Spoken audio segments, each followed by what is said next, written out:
I'm Ben Pugh, and you're listening to Impact, Parenting with Perspective. This podcast is all about helping parents manage the mental and emotional drama that comes with parenting teens so they can focus on what's most important, building rock-solid relationships and having a powerful impact on their teen's life. Join me each week as I dive into real tools to help you and your teen turn struggles into strengths.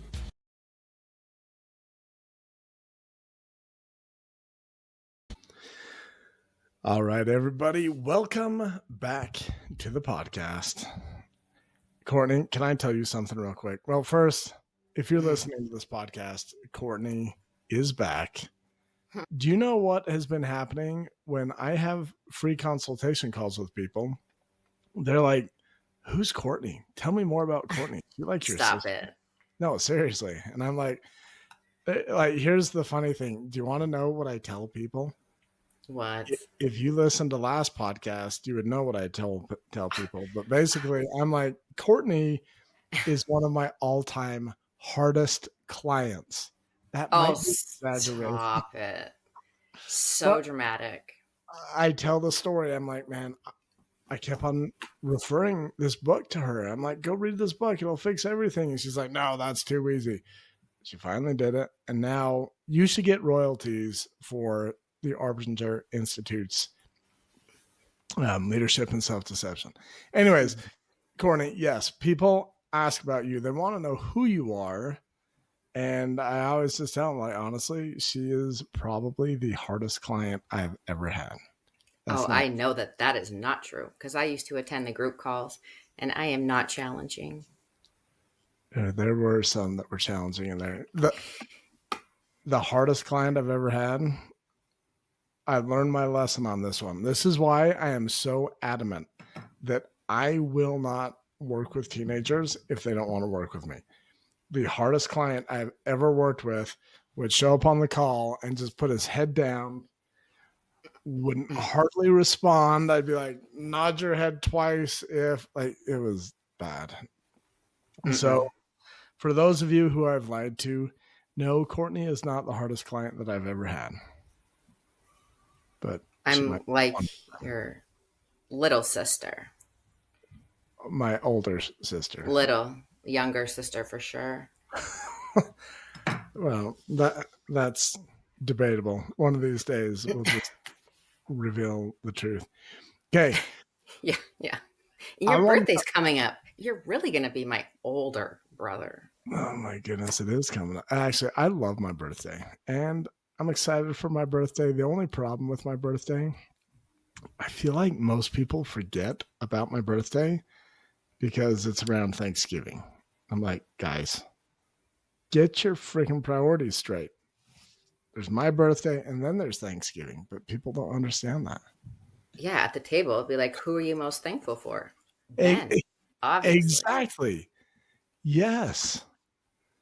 I'm going to do that this year at Thanksgiving. I'm just going to be like, okay, guys, I'd like to start a new Thanksgiving tradition. Let's go around the table and everyone pick one thing that you're grateful for about me. You should be like, it's a birthday gift to me. All right, guys, I am not that crazy. I do love my birthday, and I do love it when it happens to fall on Thanksgiving because then people basically have to hang out with me. But well, I have so many things I want to talk to you about. We haven't talked in so long. I know. It's been a while. Welcome back to the podcast. Thanks. I'm happy to be back. You might need to reintroduce yourself. I think maybe our listeners have forgotten who you are. Hi, my name's Courtney, and I'm Ben's youngest sister.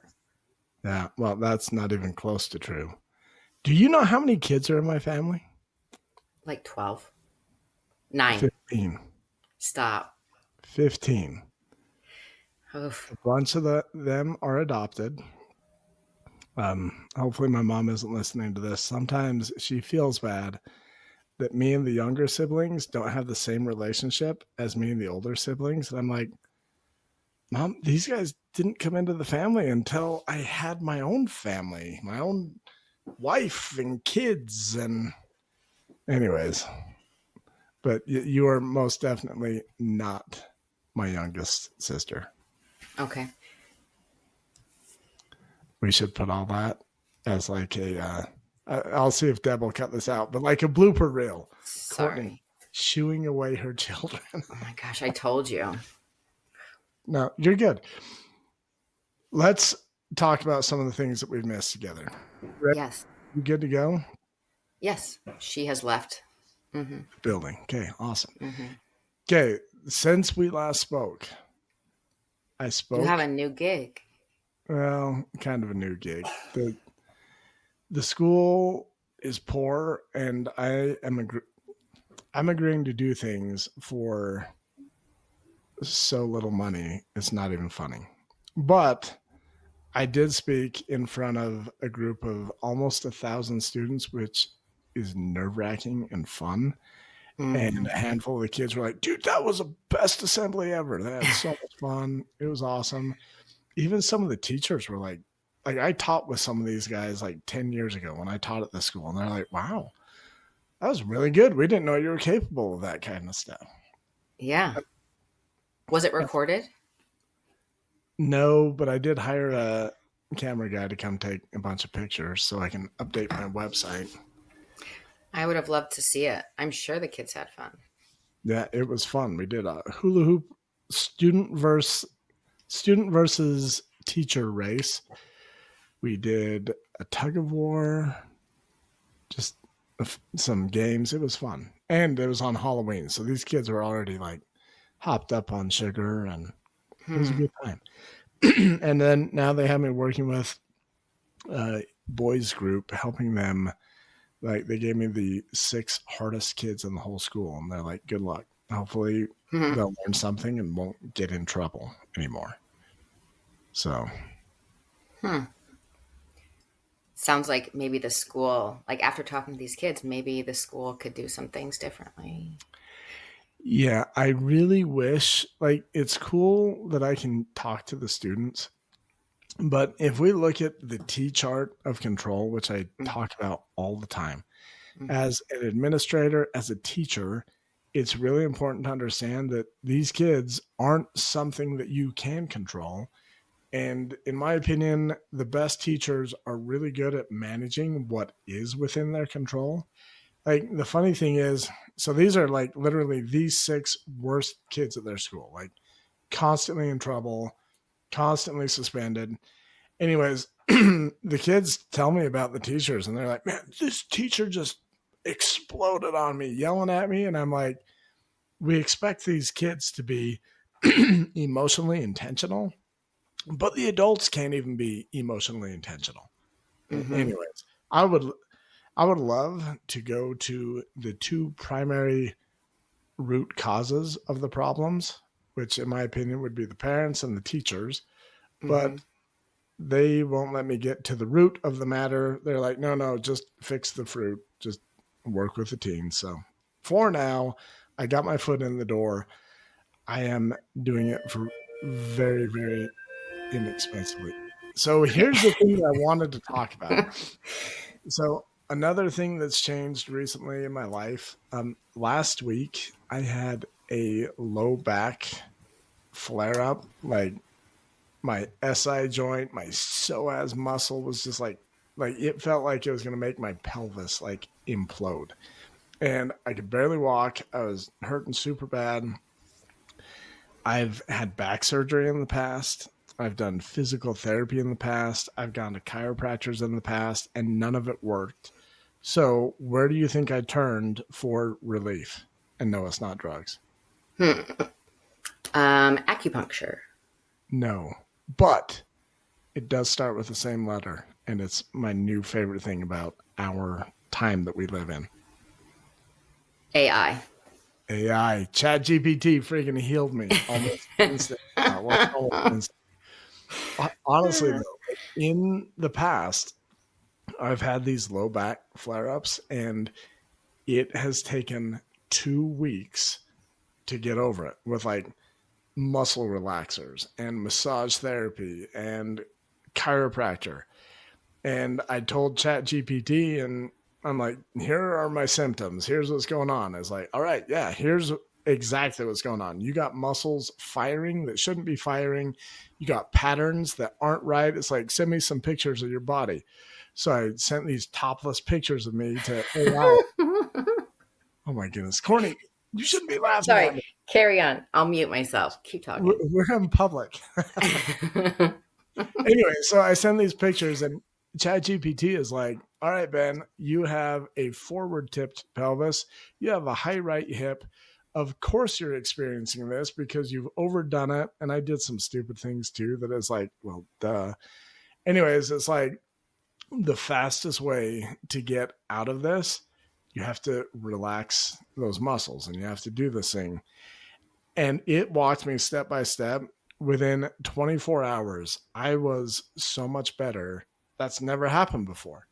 And ChatGPT is like, look, bro, this is going to happen again unless you reprogram some of the patterns, some of the dysfunctions that you have in how your body works.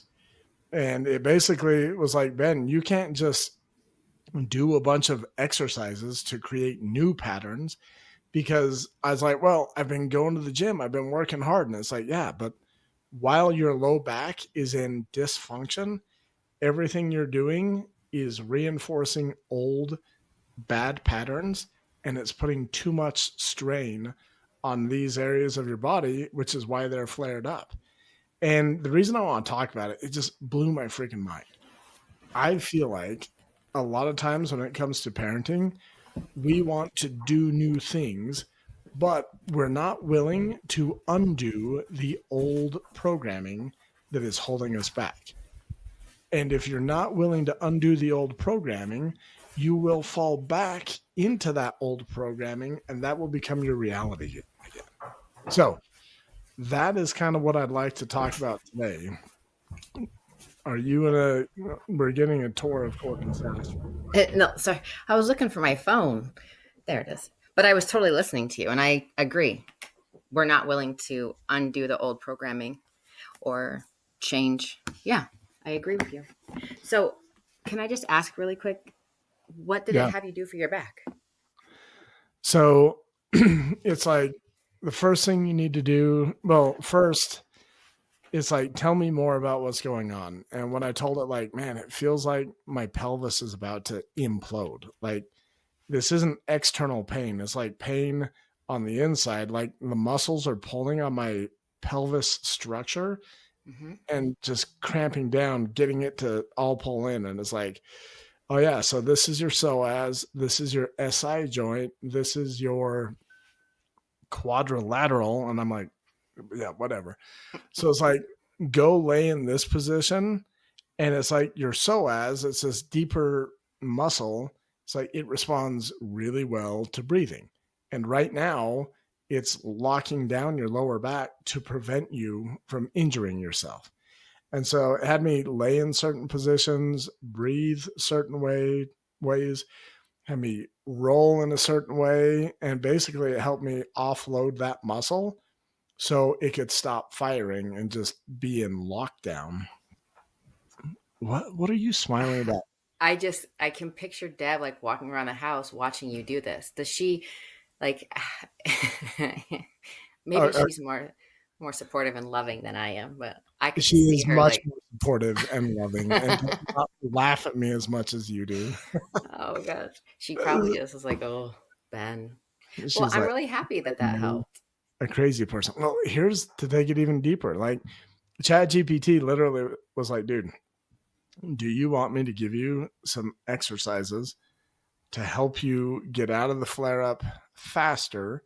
And then once you're out of the flare up, do you want me to give you exercises to help you correct these patterns that are misfiring and not working? And I was like, yeah. So to bring Deb into this, which she loves it when I do this, just give you a little insight into our home.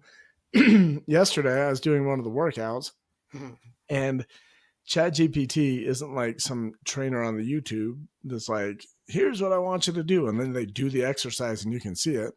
So ChatGPT has to write on like a fourth grade level so that I understand, like, okay, Ben, get on your hands and your knees and extend this hand and do this with this leg.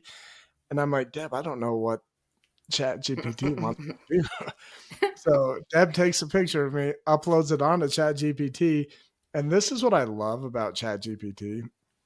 I can take note of this. Cortni, you for sure could take note of this. Mm-hmm. ChatGPT is so supportive. Like Yes. Deb sends this picture into ChatGPT and it's like, really good job, Ben. Mm-hmm. Like, I just love it. how amazing. Good job. You're oh so close. It's like, here's what you should fix. And it just does it in a way that you're like, well, I'm already so close. And it's like, fix this, fix this, fix this. We Yeah. fix it. We send it the picture, and ChatGPT is like, really good job, Ben. Way to make those adjustments. Here's a couple more, and it like helps you dial in. But yes, Deb is part of this craziness. Now, just for those of you who are worried, like Ben, you cannot turn your health over to AI. I know. I actually hired someone to help me work through my back. But the thing was, I didn't want to hire a doctor because they always just want to give me a shot, have me Help take the medication, symptoms. or go get surgery. Mm-hmm. I basically have a lifetime membership to my local chiropractor because I paid that fool like $17,000 before trying to fix my back and it didn't work. Anyways, not Chat GPT, Facebook. Okay, here's the conspiracy theorist in me. The day my lower back flares up, all of a sudden I'm getting ads all over the place. Like, hey, does your back hurt? Are you tired of blah, blah, blah? Yeah. And I happened to watch one of the things and I'm like, dang, this guy is speaking my language. Because he's like, man, you got to reprogram the systems in your body. And I'm like, I love this thing. Like, let's tell me more. So I went and looked at it. And keep in mind, my pain, like ChatGPT asked, like on a scale of 1 to 10, where would you put your pain? And I'm like, 12. Like, Mm-hmm. I am so bad. So I was in this state of desperation. I book a free consultation. It's really similar to my process to work with me, which I thought was cool. But I meet with this guy and he's like, man, looking at, because he had me stand up, do some movements. He's like taking screenshots and showing me. And he's like, dude, your patterns are all out of whack. And he's like, this is worse for athletes. He's like, you will actually heal slower than some freaking sedentary couch potato that's never done anything. What? Couch potato. Potato. Sorry, keep going. That is the first time in my life we used the word potato. It's supposed Okay. to be potato, but it came out wrong. Anyways, he's like, yeah, some sedentary couch potato would actually heal faster because their muscles haven't had that many repetitions. Whereas he's like, you're an athlete. This has been going on since you were a teenager. You've trained really hard in the weight room. Your body has spent countless repetitions reinforcing these bad habits. And, anyways, he gave me a summary of everything. He's like, this is what we got to address. In true Ben Pugh form, I copied his whole entire summary. You already know. You're grinning at me. What am I going to say here? Keep going. Keep going. Yeah, so I copied it, pasted it into my new best friend, Mm-hmm. Chatty GPT. That's what I call chat. It's just chatty. Anyways, I was like, yeah, this is spot on. And this is what we were planning on doing to help you. His is broken up in slightly different phases, but the result will be the same. This is different than your chiropractor approach, doctor approach, physical therapist approach, massage therapist. And anyways, so now I have another coach, and this one's going to help me fix my freaking dysfunction. I have had back pain off and on since I was probably 15. Mm-hmm. And between AI and this dude that's going to help me, I'm going to reprogram the patterns that are currently operating in my body to operate more efficiently so I can get a better result. Now, Courtney, why are we talking about all this? What on earth does any of this have to do with parenting a teenager? Because we need to change our old programming and update it, just like our phones and everything. We need to update and interact with our teens differently. A new program. Yeah, really good. And here's something that, so before my flare up, what? Thanks, Chatty. It's just like ChatGPT. You always have positive reinforcement. Okay, sorry. Keep going. Before your flare up. Before my flare up, I was trying to address some problems. Like my back was a little stiff. I was hurting a little bit. And I was like, oh, well, I'm just going to do this. And I feel like this is what we do in parenting sometimes. We're at the bottom of the wheel with our teenager. We're just button heads fighting. And then we're like, well, you know what? I'm going to try a new style of parenting. I'm going to take everything away from you, your phone, driving Mhm. privileges, everything. And it's like that knee jerk reaction. Like I'm starting to hurt, and I'm like, oh well, I'm gonna don't ever hook a tens unit to just one of your butt cheeks and be like, oh well, this will help crank your pelvis down. I'm not saying I did that, Yeah, but right. you could see how if somebody were to do that, it could throw What would that happen? flare up. Yeah. Hmm. Anyways, but ChatGPT was like, dude, when those pains and stiffness that you were experiencing, those were symptoms that we're trying to communicate to you. We need to address this. And then basically, I didn't address it. I thought I was addressing it, but what I was doing is I was putting more stress and strain on this system that was already overworked, which put me into the flare up. And oftentimes, parents do the same thing. They're on the bottom of the wheel. They're like, oh, well, I'm just going to go to the extreme and take away everything. And then that throws you into a full blown flare up. And the cool thing about ChatGPT is like, well, your body was trying to tell you something. And rather than doing all the stupid things that you did that overworked it, you could have started addressing these problems and it would have avoided the flare up. Hmm. Now, your body and your relationship with your teen are similar.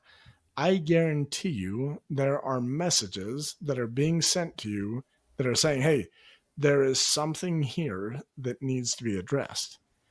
And how you address it is really important. Don't put a TENS unit on your butt cheek and just make that muscle work thinking it'll fix a problem. That's not going to work. Don't go to the extreme with your teen. And typically, what I see is parents fall into one particular parent trap more than the others when they get into that. And that's the controlling parent trap. And that will send you into the equivalent of a flare up with your Hmm. teenager. Okay, Hmm. so Courtney, help us connect some more of these dots. Like, have you ever seen this in your life? Yeah. I mean, I'm thinking about it now. Yeah, and I'm trying to be careful with my steps. But yeah, like I want to take everything away right now, but I won't because I know it's going to create the opposite effect. I'm just trying to be calm and communicate. Um, but yeah, help me help you connect the dots. Well, no, you're great. And I think more parents experience what you're talking about, where you're tempted to take everything away. You're tempted to go to the extreme. I think one of the things that we could do, like some of the warning signs with my back, were like the stiffness in my low back, the pain, and even like my left knee hurting. Like ChatGPT is like that injury that you told me about 2 weeks ago. That was another sign that your back wasn't working right. Mhm. What would you say are some of the signs that parents could look for that are like warning posts, like, hey, you're getting close to a flare up with your teen? um, secluding themselves, um, speaking aggressively towards you. Like you Yeah. could just ask them, what do you want for dinner? I don't know. Like, I mean, that's what I'm experiencing right now. Just everything I say, there's just so much attitude coming back my way. Yeah, really good. And if I were to add a few warning signs, like pay attention to your internal dialogue. Like if you're having one conversation with your teen out loud and then you're having a completely negative conversation about your teen in your head, that's a Mm-hmm. good warning sign. Like Mm-hmm. if you're trying to be polite and you're like, "Hey, what do you want for dinner?" and your teen's like, "How would I know? Like that's your job. You're the parent, you feed me." And if you're like intentional and being respectful on the outside, but on the inside, you're like, he is such a jerk. I can't stand that kid. I hope he starves tonight. Like, whatever. I pay attention to that inner dialogue. That will be a really good, that's possibly the best indicator to let you know where you are because we all know that your thoughts create your feelings. And if that's where your thoughts are going, and similar to my back, where I have patterns that make my back work, but it's not how my back is supposed to work. Like I gave ChatGPT some history. Like, hey, I was deadlifting.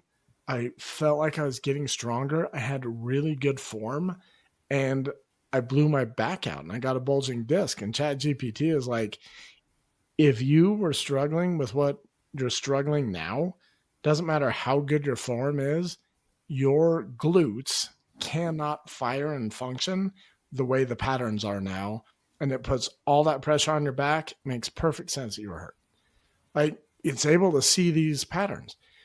If you have these negative inner dialogue going on in your mind, that's going to change how you feel towards your teen and you can do the right behavior. Man, this is exactly what it says in leadership and self deception. Yep. You can do the thing, but whether or not you're in the box will change how that thing is received. It's the same with the self coaching model. How you think and how you feel will change the outcome of the exact same action. Mm-hmm. Yeah, in case people haven't read the book and being in the box. So if you have those feelings towards your kid and how you interact with them, that will come across as how you're feeling. Like you will have that regard for them. Does that make sense? If you're annoyed with them, if you feel like they're just, I don't know, the when you go to interact with them, you will have that undertone in that interaction and they'll feel that. You're not Yeah, going to get the outcome you want. really good. Courtney, one thing I forgot to tell you, one of the people who asked about you last was like, is there any way I could work with like you and Courtney? And I was like, why would you even want to work with Courtney? Oh, She will stop. laugh at you all the time. No. But yeah, they were like, yeah, is there any way? So like we should discuss that in the future. But yeah, I think that is spot on. Here's the thing, one of the biggest mistakes that I see happening when it comes to parenting, I see it a lot in the school that I'm working with right now. There are these dysfunctional patterns similar to my back pain. Like I have this dysfunctional pattern. And what we try to do to correct the problem is address something else, something easier. Mm-hmm. And ChatGPT explained this to me. It's like, Ben, some of your problems aren't necessarily like muscular problems. Like part of my problem, I'm really strong and I've overworked some of these muscles. And it's like, it isn't, you can't just go work out one of these visible muscles that you're like, oh, I know how to work that. Like, I'll just do this exercise. There's muscles, and maybe it isn't the muscle. Maybe it's when that muscle fires. Like, you have it firing A, C, B, and it needs to fire A, B, C. And I was like, dang, this is all making so much sense. Like, Oftentimes with parenting and in schools, we want to focus on the obvious external problem. Oh, Mm-hmm. my kid's talking back. He's the problem.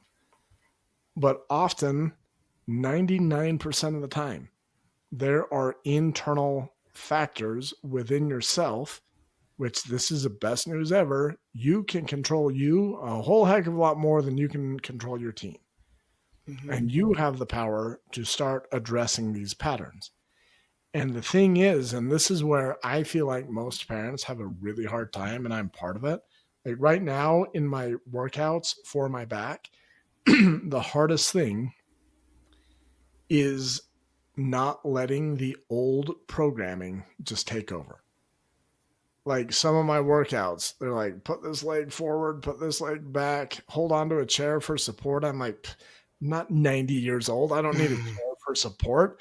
And I just did the workout, and ChatGPT is like, this is the funny part too. This is like one of the ones where it probably struggled. It's like, wow, Ben, really good job. Except you didn't do anything right. You're not using the freaking chair. You're not. It's like your old programming just took over. It's like, oh, I can do that. I've done it a million times. Yeah, but I've done it a million times wrong. And this is one of the hardest parts in parenting. We've done it a million times. And we've done it a million times in a way that doesn't really benefit us. But because that's the programmed nature, the programmed way of handling it, now Mm-hmm. as a parent, you have to do the hard work. I looked like a freaking toddler. Like my wife is like, you're still not doing it right. And I'm like, but I'm trying. And I would feel the muscle like be like, oh, this is what you want me to do. And I'd be like, oh, I did it. And then I'd try and do it again. And the old pattern would just come and take over.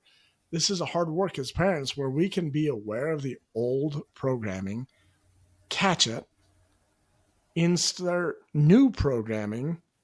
And the truth is, like, if you have 1,000 reps with the old programming, you're probably going to have to catch the old programming 1,000 times, insert the new programming 1,000 times, and get 1,000 reps so it becomes natural.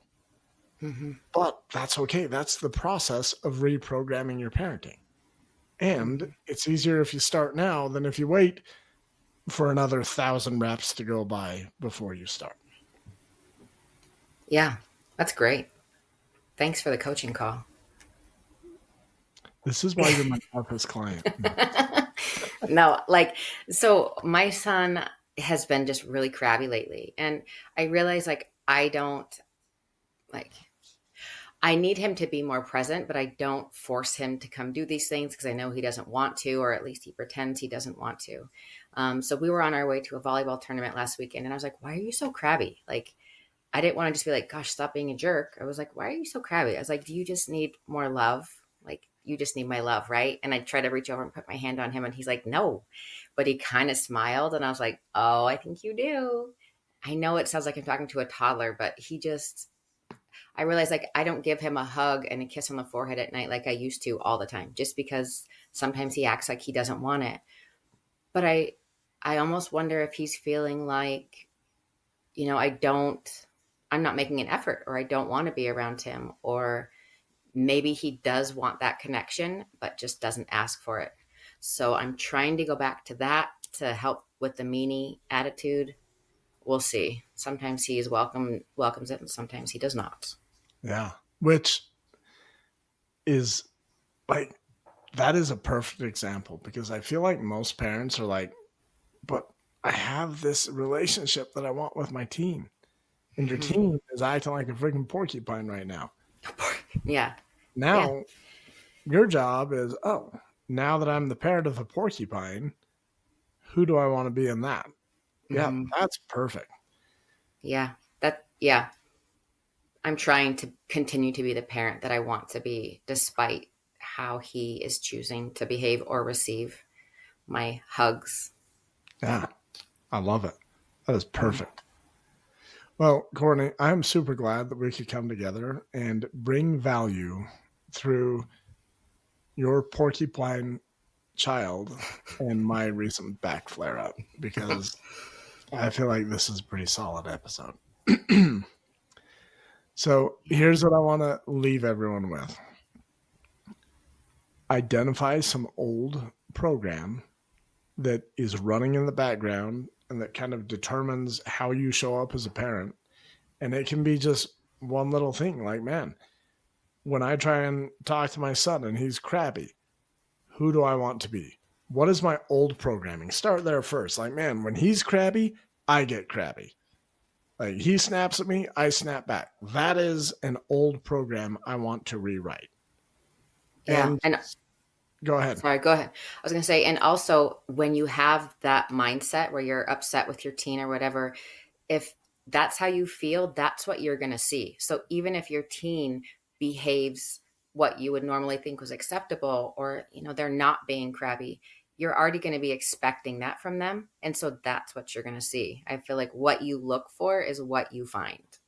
So Yeah. if you can keep your thoughts not negative about your teenager, then maybe the things that they do and say will come across just as they are and not as you would perceive them otherwise. Yeah. And that's the place to focus your thoughts. Yeah.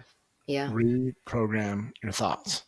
Mm-hmm. And this is where I feel like me and most coaching go in separate directions.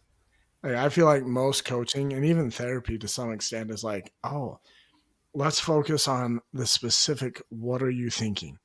And based on what you're thinking, how's that making you feel? And it's just slow. Like, we have 60 to 90,000 thoughts every day. And if you're going to process every single one of them, that's going to take you a million years. But if you can start looking at the larger patterns, like, oh, rather than being so concerned about what am I thinking, I want to be more concerned about how am I thinking? Because now I can address swaths. I don't even know if that's a word. Hard to say a little bit. But I can address large quantities of thoughts at once because I'm like, oh, this type of thinking, I know what type of emotional response it gives me. And I just address how I'm thinking rather than every single little, well, what am I thinking? What am I thinking? It'll take Mm-hmm. so. Mm-hmm. Okay, well, Courtney, are you done laughing at me so we can let these good people go? No, but we can let them go and then I will tell you my thoughts. But now everybody wants to hear your thoughts. Are they appropriate? Because this Yeah, of course. podcast is rated G. Am I ever inappropriate? No. I do want to say really quick. We talked about the anatomy of peace, and I still think leadership and self-deception. It's a quicker book, and I think it helps you get the point faster. But anatomy of peace is amazing. Like, it is definitely much slower, but like I've teared up a couple times because it is so true. Like when they're teaching is it Lou? Yeah, Lou. Um, yeah, it made me tear up. Just I how the parents show up and how their children interpret it and feel, and yeah, it's amazing. I feel like Lou's transformation in the Anatomy of Peace is more dramatic than what's his bucket's transformation in Leadership and Self Deception. And I resonated with Lou's transformation quite a bit because like his counterpoints make perfect sense. So Mm-hmm. like when parents are like, so you're telling me I'm the problem? And it's like, not necessarily. I'm just telling you that your teen has a problem. You have a problem. You're focused on your teen's problem. Let's move. Like, I felt like they did a really good job, but I think I'm with you. Leadership and stuff. I'll probably read both of them now every Mm-hmm. year. My book list is getting longer and longer and longer, but like leadership and self deception, I have read that at least once a year, every year, probably for the last 6, 7. Do you keep? Oh my, Yeah, exactly. yes, of course. But the Anatomy of Peace will now be on my list. A Christmas Carol. Oh man, I get to read that soon. That's always on Mm-hmm. the list. So Mm-hmm. But yeah, so I recommend both books. If you don't want leadership and self-deception, Anatomy of Peace. But leadership and self-deception, I think, is a good starting point to get to grasp what being in the box means. Yeah. Yeah. Yeah. Okay. Really good. Well, Courtney, for me and all the listeners of this podcast, all four of us, just joking. Thank you for coming back. I enjoy Thank having you. you. I'm Thank you. glad you text me. Yeah, thank you for being my youngest sister. Yeah, of course. Do you know that I actually have a sister? Oh, geez, I'm turning 44. Guess how old my youngest birth brother is? 36. 24. Your Yep. Okay, now poor mother. guess how old my youngest sibling is. This one's adopted. 16. 14. Oh my. Yeah, and when my mom was like, Ben, you guys need to have more kids. Your kids are so Bless good. her heart. Mm-mm. 4 kids, that's all the kids I want to screw up for life. Like, take that. Well, we did foster care too. So, and I coach football. I'm probably like messing up tons of kids, but I ran into one of my football players. It's always fun after the season is over because you're ready for the season to be over. Like the season gets long towards the end. It's really hard to be a really good championship caliber team because you got to keep the whole team engaged and all the coaches. And it's just really hard. And we are not there as a team. So we get to the end of the season and it's almost like 70% of the players have this big sigh of relief. Like, oh, good, it's finally over. But it's been a few weeks. We had our award banquet. That was a lot of fun. And then I run into a kid at the grocery store, one of my little freshmen. He's like, Coach Bew. And I'm like, oh, hey, what's up? He comes over to me and he's like, I miss you. I miss hanging out with you every day. I Oh. didn't have the heart to tell him the truth. So I just lied to him. And I'm like, yeah, I miss you too. But no, just. But yeah, it was fun. So, anyways, I'm sure you are that coach for a lot of kids. I'm sure you are. and looking back, I had coaches like that in my life. Mm-hmm. It's just fun to be in that position and Mm-hmm. be intentional about it. Like, this is who I want. This is who I am. Mm-hmm. I was very intentional about, actually, I lucked into that programming. And then over the years, I've been able to fine tune it and tweak it. So, programming, guys, it all comes down to programming. If you want a better life, change your freaking programming. If you want a better relationship with your teen, change your programming. If you want your back to hurt less, change your programming. All right, guys, we will see you next week.